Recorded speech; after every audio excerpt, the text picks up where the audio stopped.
All right, I just parked at the grocery store. And I'm gonna do this now quick because I've been trying to film this for days and I just can't. So here we are. Hi, I'm back.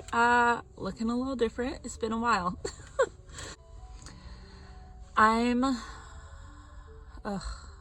My name's Robin and I am currently 33 years old. If you haven't been here before, I do some decluttering videos. I did some big ones, some little ones.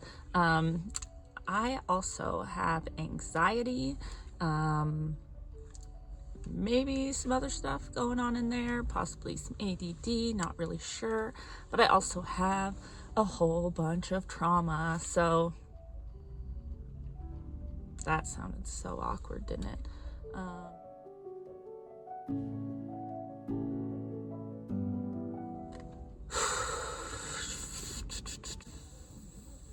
My heart is pounding so fast right now.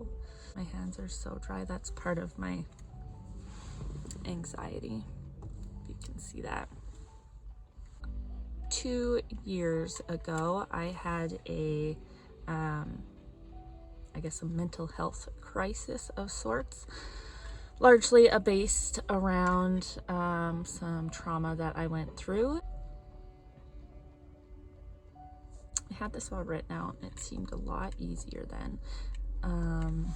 But I guess I just want to say that I thought I knew a lot about mental health prior to being on YouTube. Not a lot, but like my family's gone through some things, and obviously I kind of had a traumatic childhood and teen years and so forth, and continuing through my life. Yeah, I obviously didn't. And so 2 years ago now, in May, I had a bit of a breakdown, you could call it. It's still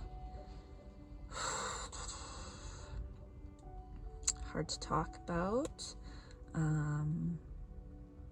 Still not sure if I even feel myself anymore.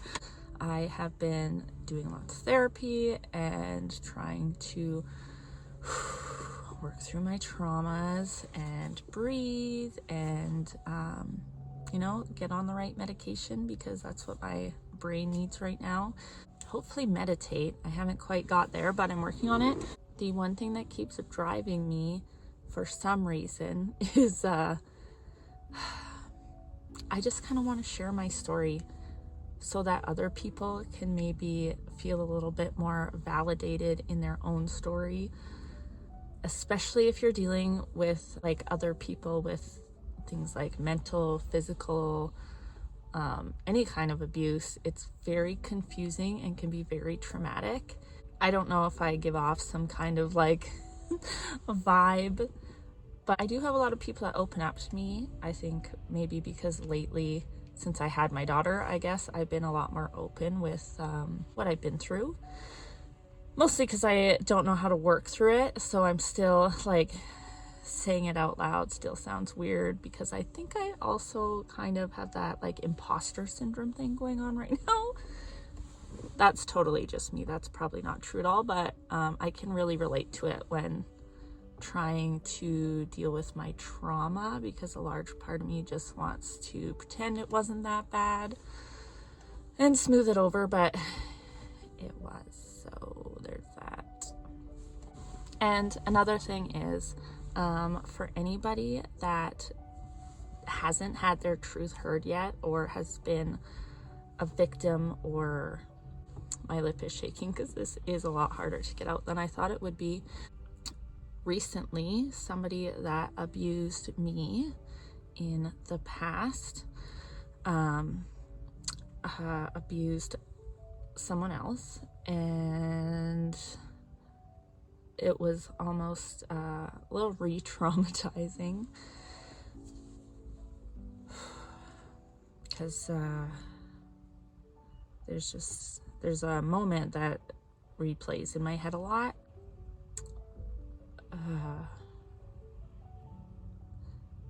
I thought I could do this on the camera. I don't know.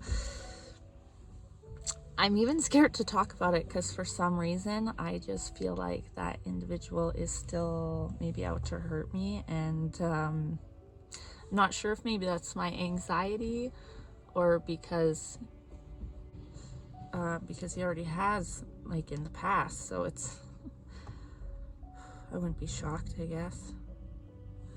Anyway, so besides that feeling, I'm also trying to deal with the feeling that I feel almost guilty for what happened to this woman, because I feel like I don't know, some kind of responsibility that I couldn't have stopped him, or, you know, like, I don't know why I feel responsible, and it sucks, but here I am feeling responsible for something that someone else did. So aside from that, I'm ready to talk about these things. I am. It's hard. It sucks. And I'm going to edit a lot of this, but I need to get it out. Do I say it? How do I say it? Do I just say it out loud? I don't know.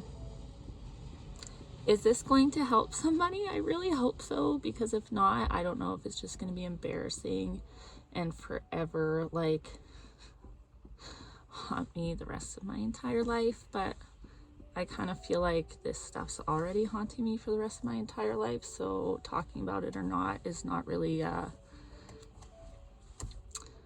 feel like talking about it's going to help somebody. If it's not me, maybe somebody watching this, but okay. 1, 2, 3, 4, 5. My hands are sweating. I have been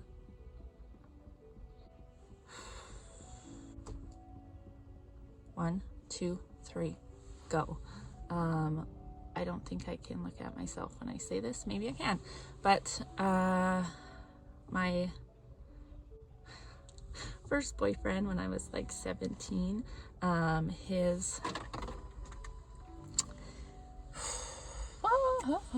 he used to lock me in his room and, you know, like, yell at me,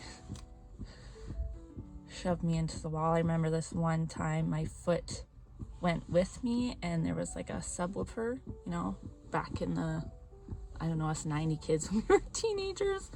Subwoofers and the old, like, neons was cool, so, you know, of course he had one of those.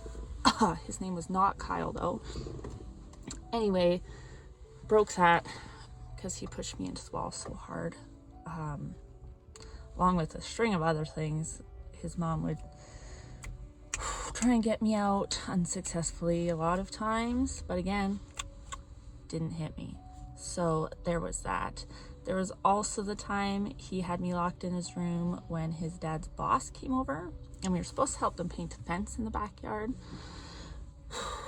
So by the time we got out to the backyard, I was a crying mess of a disaster, and had to walk by these two men who obviously did not acknowledge me, because I'm pretty sure the dad was the same as the son that I was with. Anyway, so 17-year-old me goes, and I'm painting the fence with my, you know, sunglasses on, trying to hide my tears, and his mom walks up to me, and do you want to know what this woman said to me? Sometimes you just need to lay down and take it to make them happy.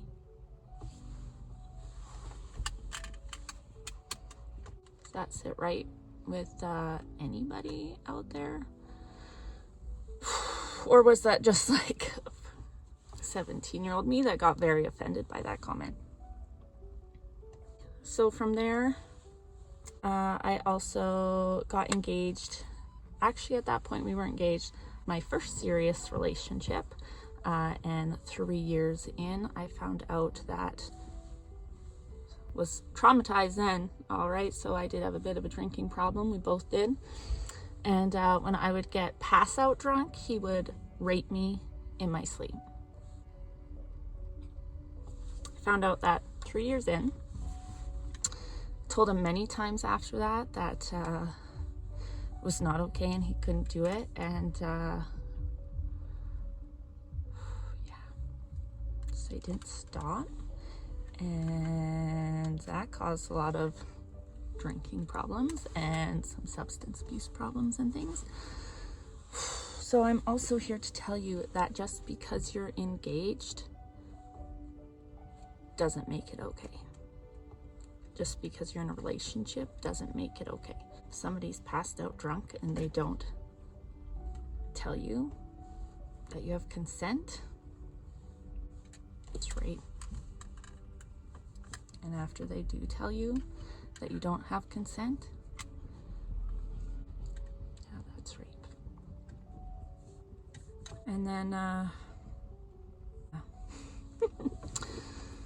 then, you know, drinking lots. So of course then I met another lovely fellow who had a drinking and substance abuse problem, and my heart's beating so fast.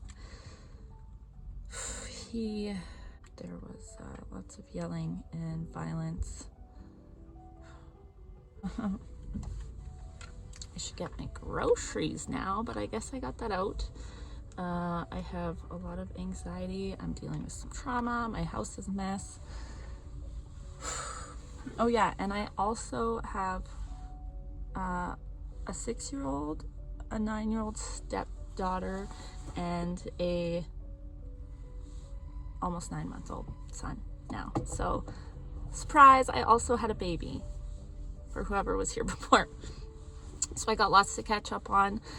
If you guys want to stick around, please do. I'm going to be doing lots of, you know, I'm gonna try and figure out my trauma, and just remember that today's a beautiful day. I cried all day yesterday. Today I'm not. I got a front row parking spot at the grocery store. You know, I played with my kids a little bit this morning. It's Sunday, and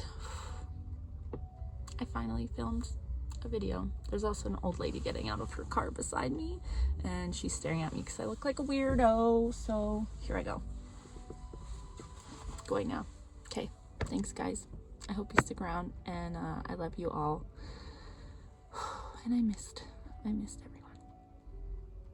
Sorry to burst your bubble if you guys thought I was, I don't know. I don't even really know what I think I am anymore, but I'm working on it. So anybody else out there that is working on themselves, high five, and I'm going now. Bye.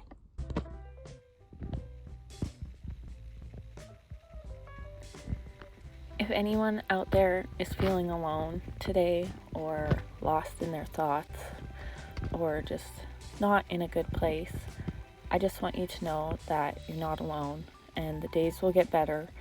Some days are going to be worse than others, but just remember there's somebody out there that supports you, whether it's just somebody online giving you a high five, or somebody in person, like your family around you hugging you. These are the moments that you need to hang on to. And remember, even if you didn't think you were going to be okay, you still are. And there's still people that need you. And if it wasn't for those little kids of mine, I'm not sure what my purpose would have been at this point. But I'm still here for a reason. And so are you.